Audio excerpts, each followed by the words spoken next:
Well, Ford is continuing to forge ahead with its plans for electric cars, and joining me now is the head of product development for electric cars at Ford, Darren Palmer. Thanks so much for joining me today. You're welcome. All right, so Ford has been spending aggressively in a lot of different areas, electric being one of them. So tell me about how electric is continuing to become an increasingly important part of Ford, not only in terms of the variety of options available, but also in terms of share of sales.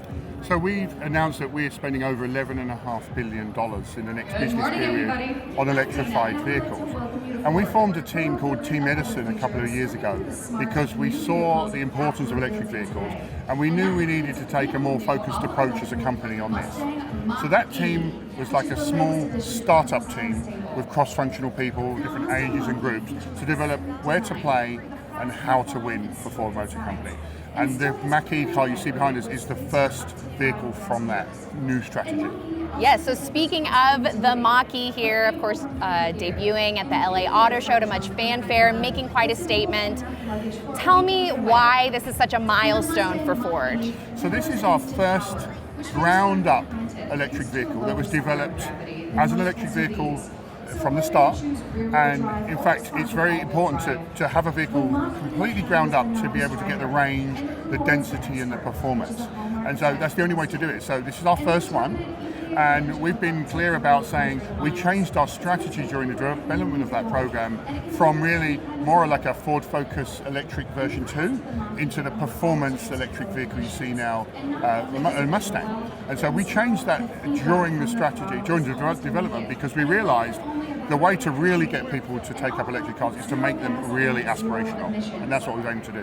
All right, well, China, of course, is the biggest EV market in the world.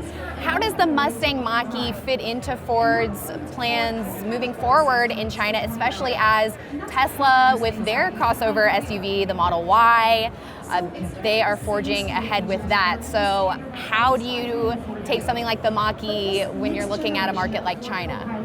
So, at the beginning of our team setup for Team Edison, we went around the world to talk to customers who are buying electric cars today and look at what their needs are and also how the technology can serve them in the future. So we spent a lot of our time in China, and that actually inspired some of the things we did on this car. Some of the electronics and the interior and the screen system was also inspired by what we saw in China. So this car will be our first ground-up electric car launched in China as well. So it's launching now in US and Europe, and it will come to China very soon as well. All right. And talking about the competition, of course, how does Ford stand out from the pack when you have a really aggressive push, not only from Tesla, but all of the legacy automakers now as well into the electric space? Absolutely. So we're aware it's going to become a very crowded space. Many car companies are coming into this space now, and we decided as part of our strategy, the car must be aspirational, it must be desirable, and it's going to be for the next generation of consumers. So we decided all of our electric vehicles will amplify the best parts of whatever that class of car is. In the case of this car, this is a performance SUV, so it amplifies tech-forward digital performance, range, all those things. We've announced a transit van in Europe as fully electric. That will enhance things that are important for that part, like cost of ownership. We've announced an F-150 electric, our next icon, and that will enhance things that are really important to that customer.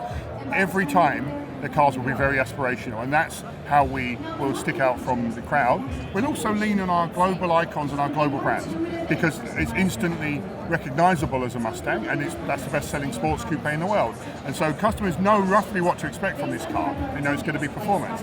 And so that's important too, and that's how we stick out from the crowd of cars. All right, fantastic. Well, Darren, thank you so much for your insights today. We really appreciate it. You're welcome. All right, and you can check out more CES coverage at investors.com/CES.